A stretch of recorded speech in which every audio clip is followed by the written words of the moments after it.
चलिए बच्चों, question number 15 करते हैं।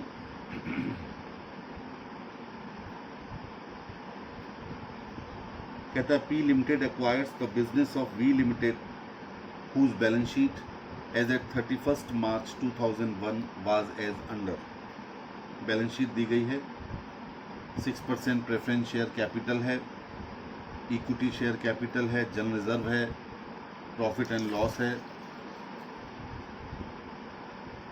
डिबेंचर्स हैं, interest outstanding on above, workman compensation reserve, expected liability 5000,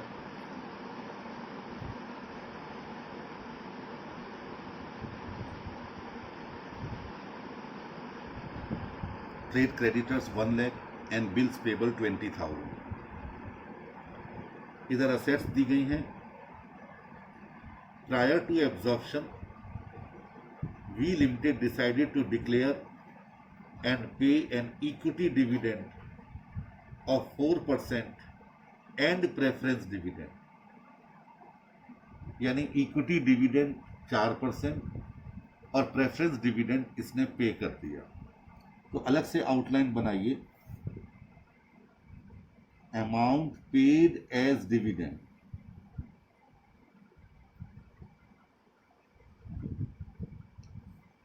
सबसे पहले प्रेफरेंस डिविडेंड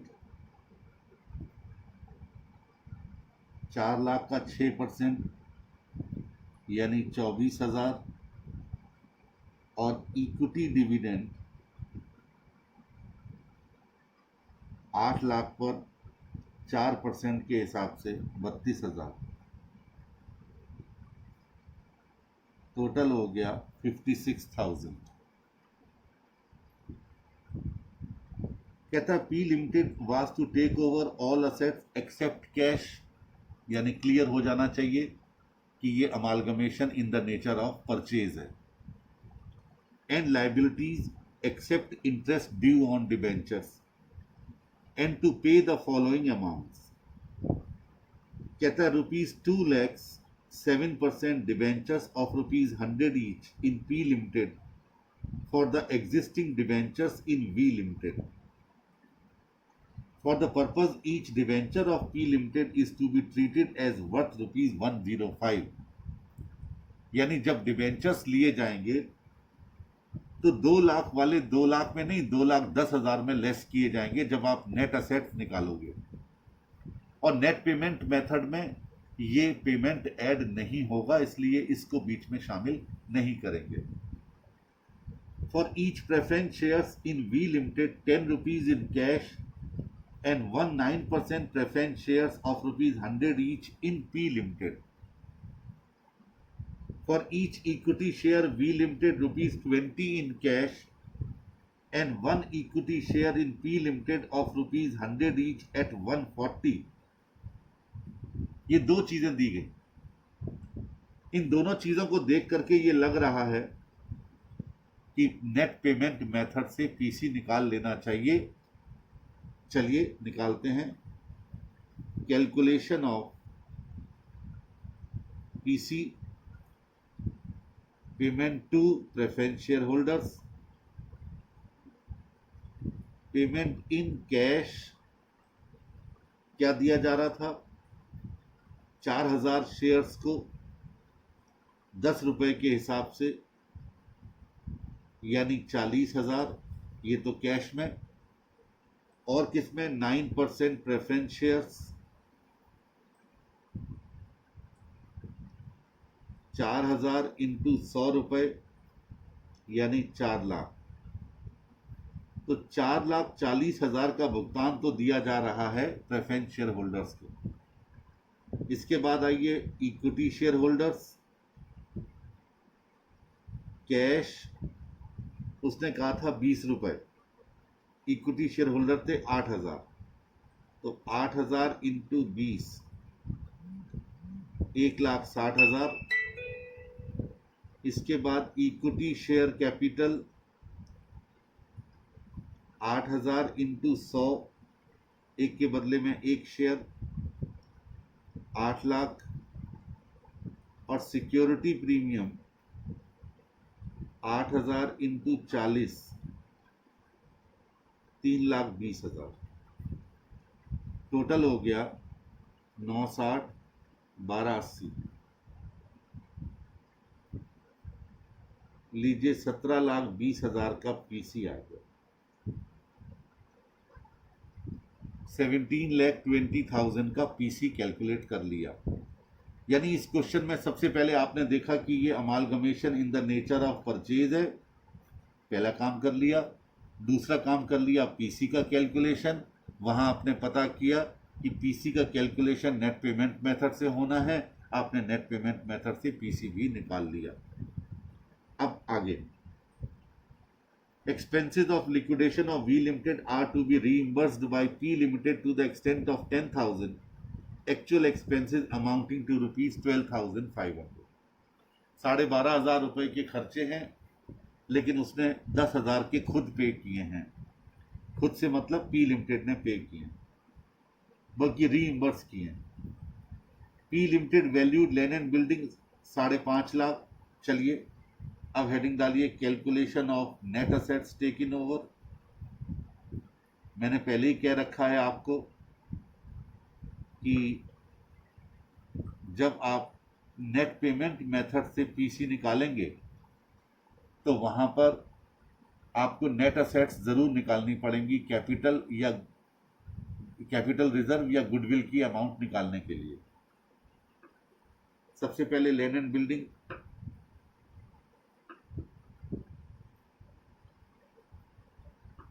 कितने की है? 5.5 लाख। इसके बाद प्लांट एंड मशीनरी 6.5 लाख। इसके बाद patent 20,000। P limited owed V limited 60,000 for the purchase of stock from V limited which made a profit of 20% on cost. 4/5 of such stock was sold. All bills receivable of V Limited were drawn upon P Limited. The bills amounting to rupees 10,000 have already been discounted with the bank. ये दोनों चीज़ें inter company transactions हैं, बाद में consider करेंगे जब balance sheet बनाएंगे। फिलहाल और असेट्स ले लीजिए। Stock 1,50,000, book debts 1,55,000, bills receivable 25,000। Cash उसने कहा था नहीं लेंगे, छोड़ दीजिए, टोटल लगा लीजिए।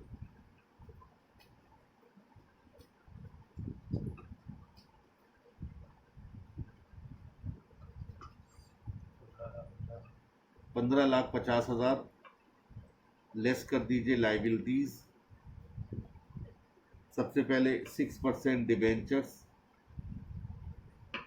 2,10,000 के, याद कीजिए 105 पर पेमेंट करना था। इंटरेस्ट उसने मना कर दिया था। वर्कमैन कॉम्पनसेशन लाइबिलिटी WCL 5,000, 8,000 नहीं 5,000। ट्रेड क्रेडिटर्स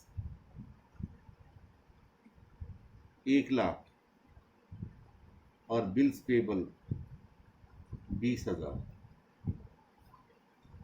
टोटल कर लीजिए।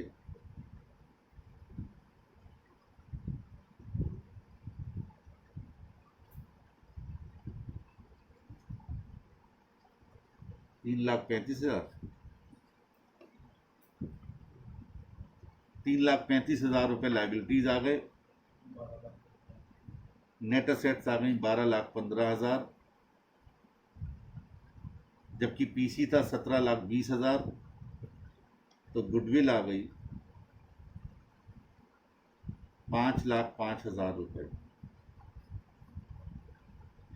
ये निकल के आ गया आपका गुडविल। लेकिन ये गुडविल का ट्रीटमेंट आप सिर्फ और सिर्फ इसमें करेंगे, आप करेंगे इन the books of purchasing company, यानी ट्रांसफरी कंपनी, यानी हमारे एग्जाम्पल के मुताबिक पी लिमिटेड। इसका वी से कोई लेना देना नहीं है। अब इस क्वेश्चन में क्या कहा गया था? कहता prepare journal of V limited and P limited also show realisation account. चलो जनरल तो आपके साथ डिस्कस हो चुका है, रियलाइजेशन अकाउंट बनाते हैं। और क्या बोला है, कैश एट बैंक अकाउंट और इक्विटी शेयर होल्डर्स अकाउंट। चलिए ठीक है, तीनों बनाते हैं in the books of V limited. सबसे पहले रियलाइजेशन अकाउंट, इसके बाद कैश एट बैंक अकाउंट,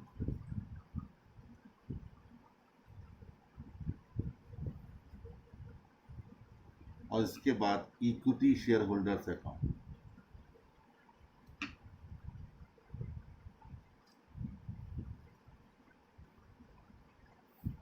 सबसे पहले आप क्या करेंगे, सबसे पहले अपनी असेट्स को ट्रांसफर करना शुरू करो।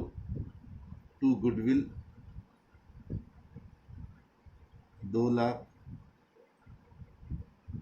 To land and building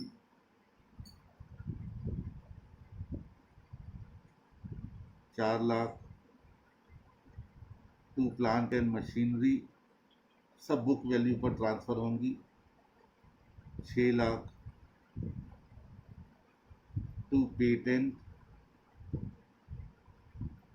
50,000,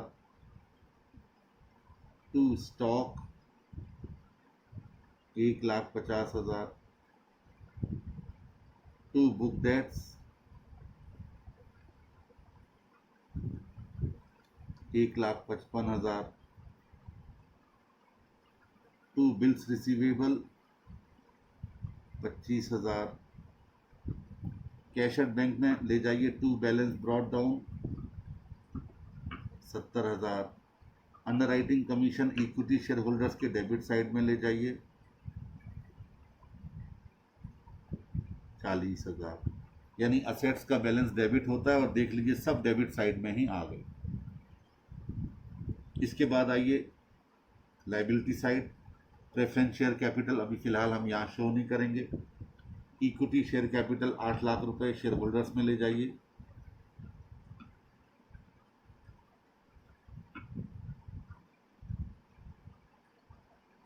general reserve यहीं ले जाइए 78,400। प्रॉफिट एंड लॉस अकाउंट यहीं ले जाइए 71,600। 6% डिवेंचर्स ले जाइए रियलाइजेशन की क्रेडिट साइड में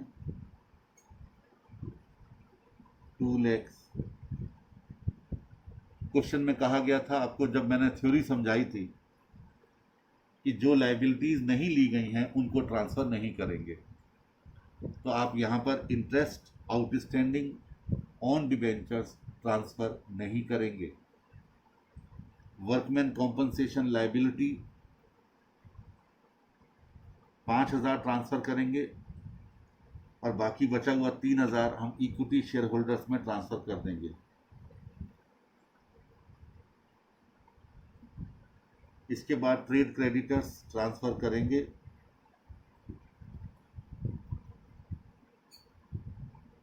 1 लाख। बिल्स पेबल ट्रांसफर करेंगे 20,000 और जो इंटरेस्ट था वो कैश एंड बैंक के थ्रू पे कर देंगे क्रेडिट साइड में। इंटरेस्ट ड्यू ऑन डिबेंचर्स कितना 12,000। ठीक है, अब जरा गौर कीजिए, आप अपने प्रेफरेंस शेयर होल्डर्स को 40,000 रुपए का प्रीमियम भुगतान कर रहे हैं एक्स्ट्रा। आप अभी आपने पीसी निकाला था, उसमें प्रेफरेंस शेयर होल्डर्स को 4 लाख की बजाय 4,40,000 रुपए दिए जा रहे थे। तो 40,000 रुपये रियलाइजेशन के डेबिट साइड में premium on redemption of preference share capital. ठीक है, इसके बाद एक्सपेंसेस ऑफ लिक्विडेशन 12,500 के थे, 10,000 रुपये रीइंबर्समेंट हो गया पी लिमिटेड से।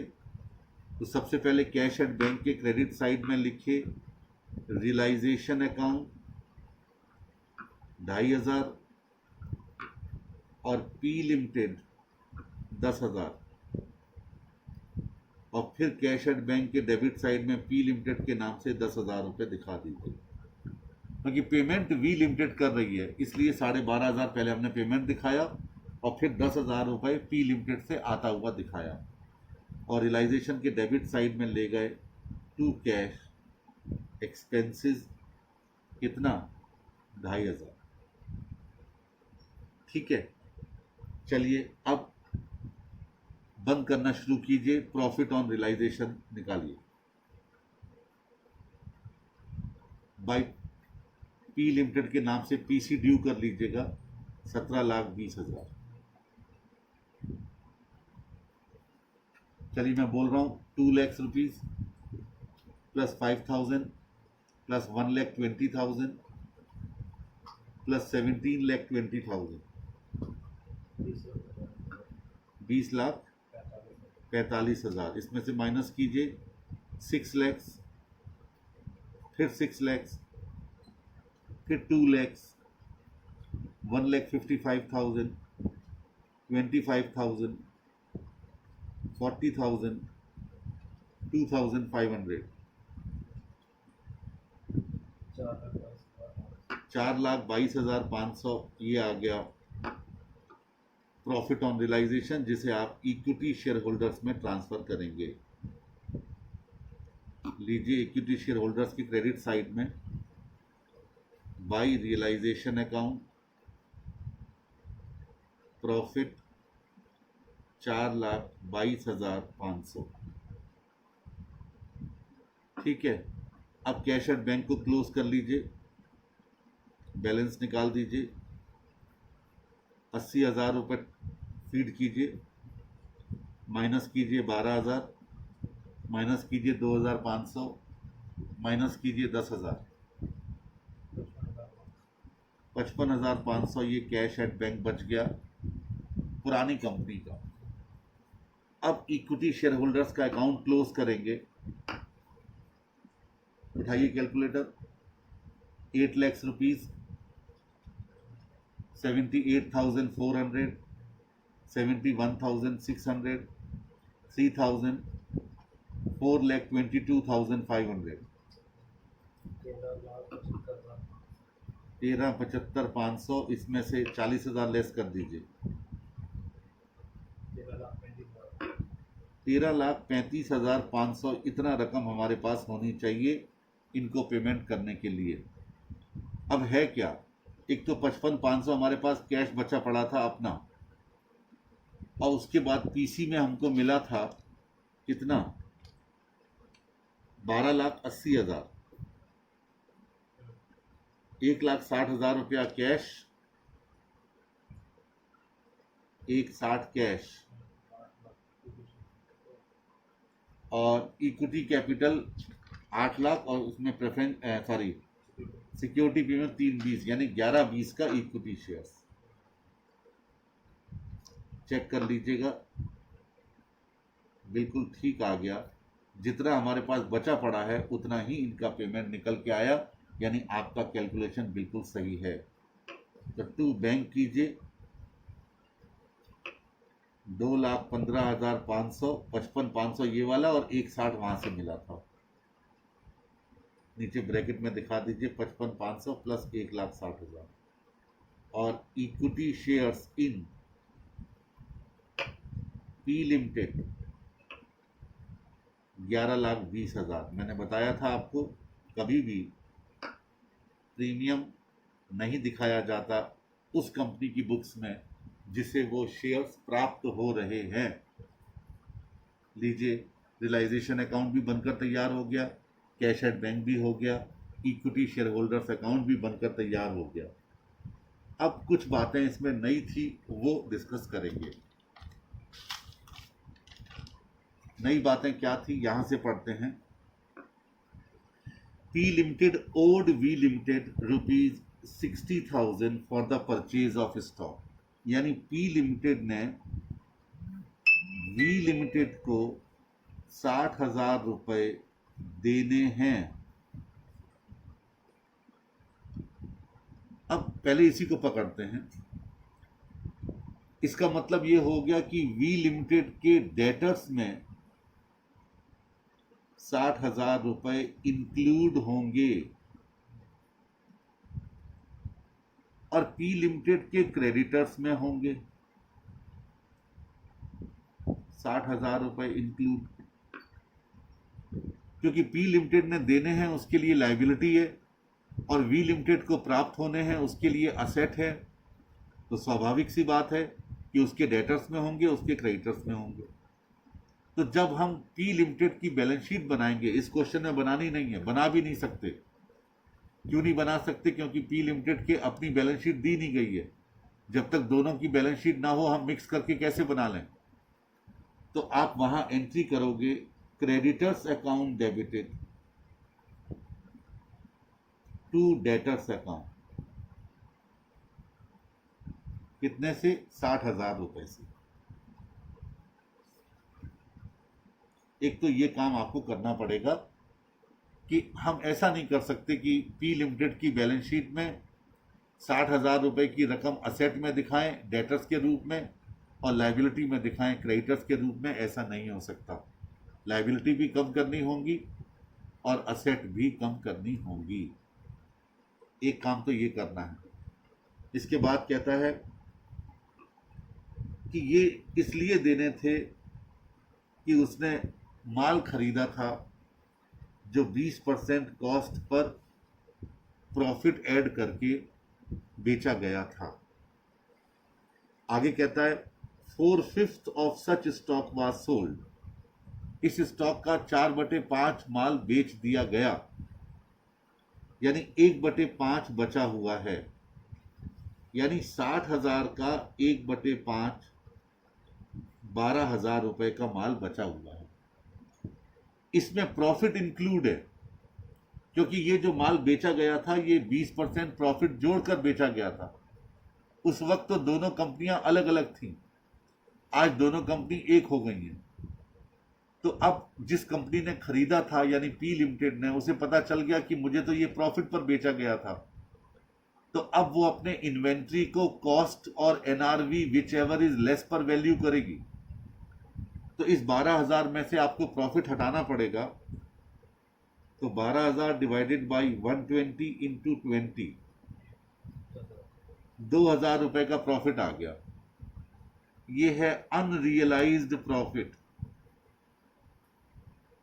वो प्रॉफिट जो वसूल ही नहीं हो सकता, वसूल ही नहीं हो पाएगा, कमाया ही नहीं जा सकता।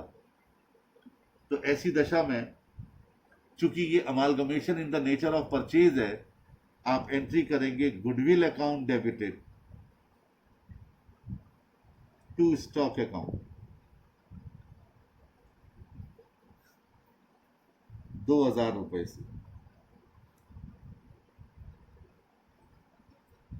2,000 रुपीज से goodwill account debited to stock. अगर यही परचेज की जगह मर्जर होता तो आप एंट्री करते P&L account debited to stock account. चलिए ये काम भी हो गया।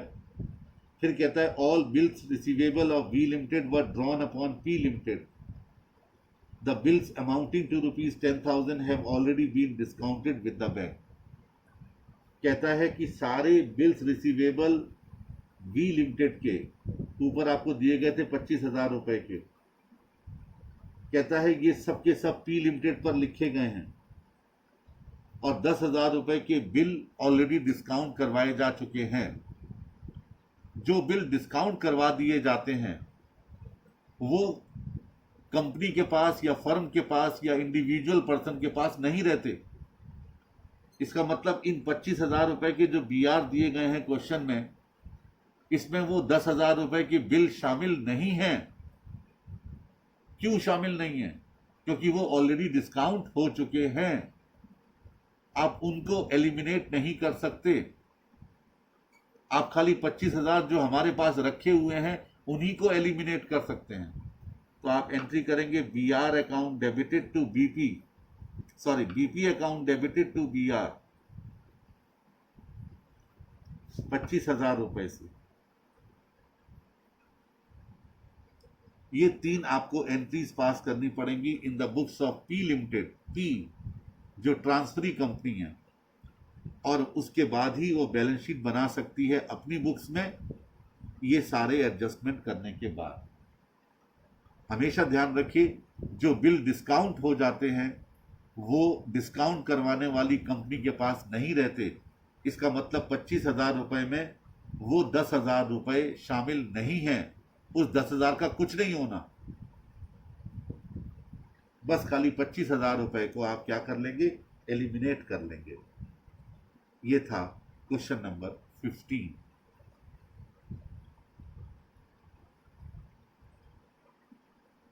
क्वेश्चन नंबर 16 भी अच्छा है।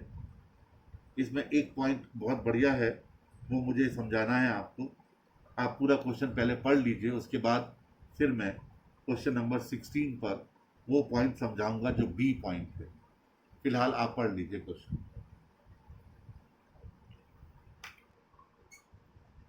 देखिए बेटे, बी पॉइंट जो है इसमें वही मैं समझा रहा हूं, बाकी तो आप खुद करेंगे। बी पॉइंट कहता है इन्वेस्टमेंट ऑफ एक्स लिमिटेड।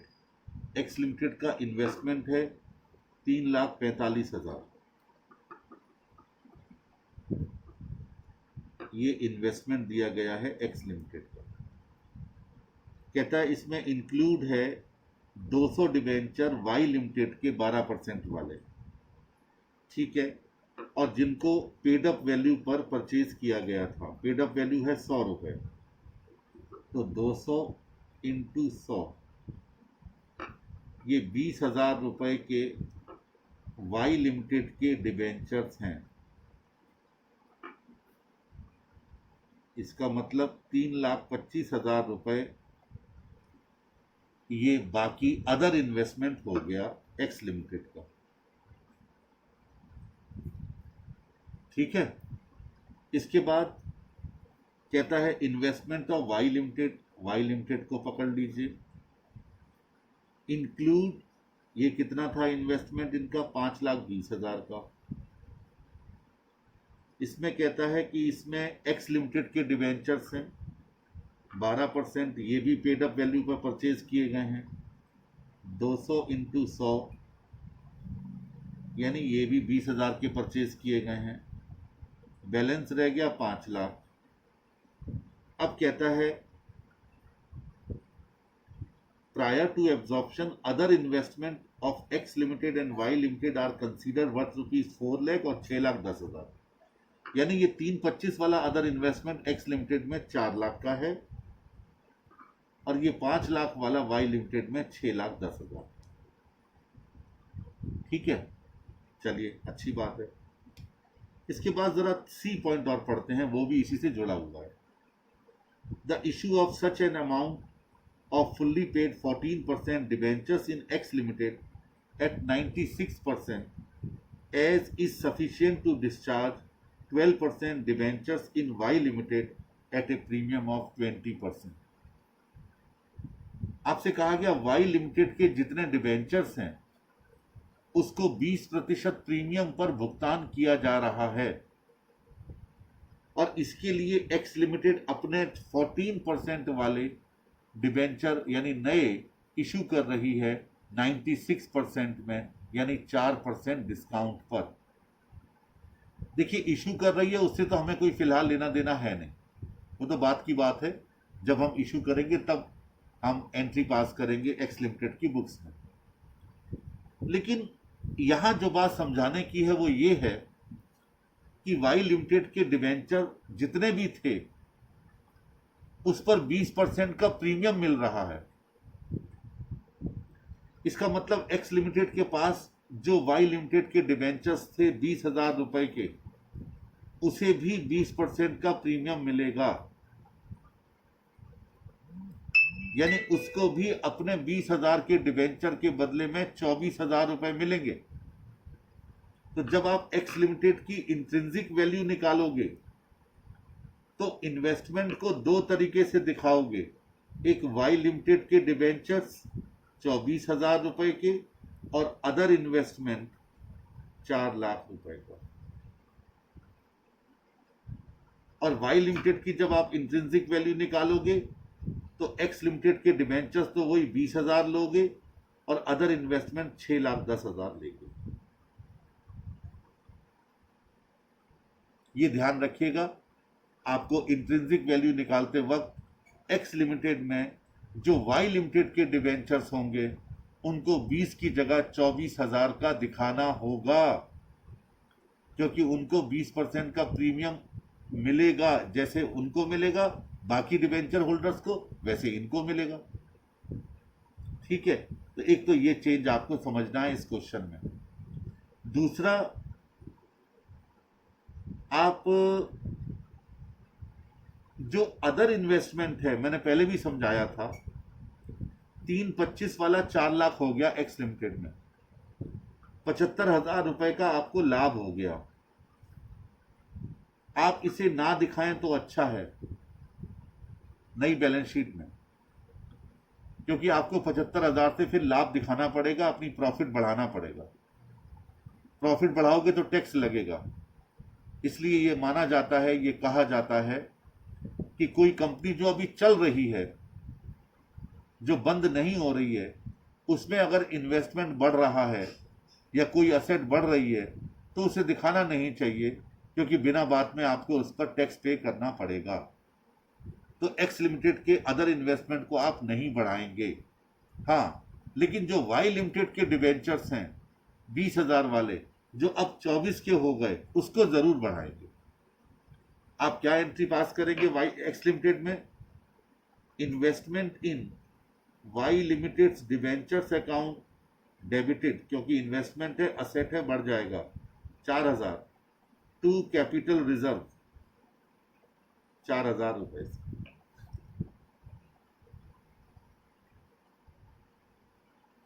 ठीक है,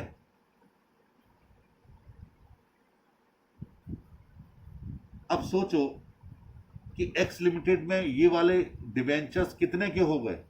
24,000 के। 20 के तो ऑलरेडी पहले से थे, 4,000 हमने और बढ़ा दिए, 24 के हो गए। अच्छा, ये कौन से डिबेंचर्स हैं? वाई लिमिटेड के, जो एक्स लिमिटेड 12% डिबेंचर के रूप में ले लेगी। अब जरा गौर से देखना, ये पॉइंट बहुत अच्छा पहली बार आया है। जब नेट असेट्स निकालेंगे आप वाई लिमिटेड की इन the books of X limited, in the books of X limited, तो उस वक्त वाई लिमिटेड के डिबेंचर्स कितने के लोगे? सब बताओ।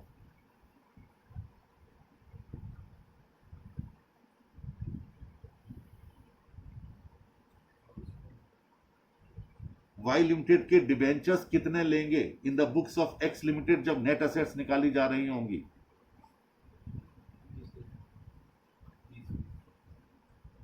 हमारा दिमाग खराब हो गया। 1,20,000 रुपए के, 1 लाख के तो वाई लिमिटेड के डिबेंचर्स हैं ही सही, प्लस 20% प्रीमियम देना है, तो 1,20 के नहीं लेंगे? इससे पहले कई क्वेश्चन में नहीं कर चुके हो ये? 1,20,000 रुपए के ये 12% डिबेंचर नेट असेट लेते वक्त लेस करोगे। नहीं समझ में आ रहा? छोड़ दो। अब 1,20 में से 24,000 तो एक्स लिमिटेड के अपने पास हैं, 96,000 रुपीज के आउटसाइडर्स हैं, जिसको कि वो भुगतान करेगा अपने 14% डिवेंचर में, जो 96% से इशू किए जा रहे हैं। इसका मतलब 14% वाले डिवेंचर्स 1 लाख के इशू करने पड़ेंगे 4% डिस्काउंट पर, यानी 96,000 रुपए में। अब जरा गौर कीजिए, जब ये डिबेंचर्स लिए गए होंगे एक्स लिमिटेड की बुक्स में, तो 1,20,000 रुपए की रकम क्रेडिट की होगी कि डेबिट की होगी डिबेंचर्स के नाम से?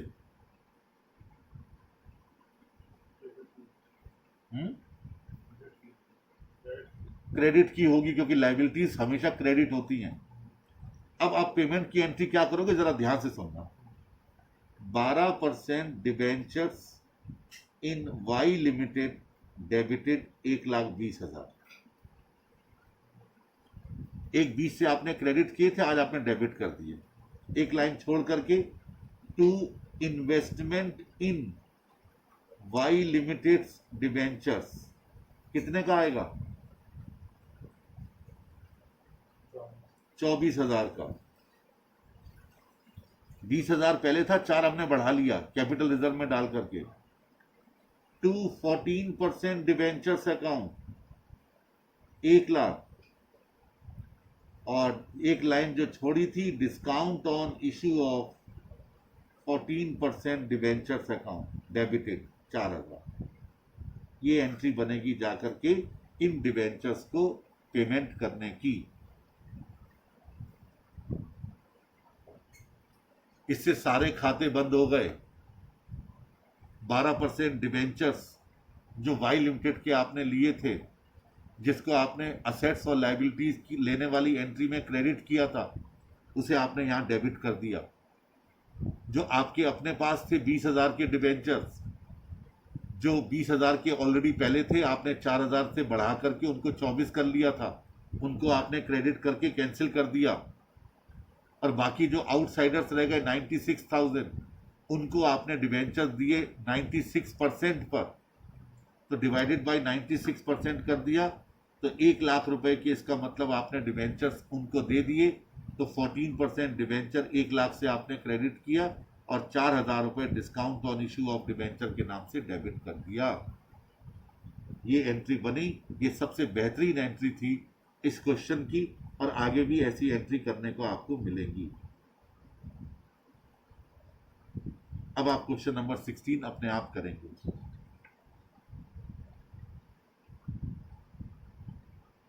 अब मैं क्वेश्चन नंबर 19 करवाऊंगा अगले लेक्चर में आपको। वो भी अच्छा क्वेश्चन है, और उसके बाद आगे बढ़ेंगे।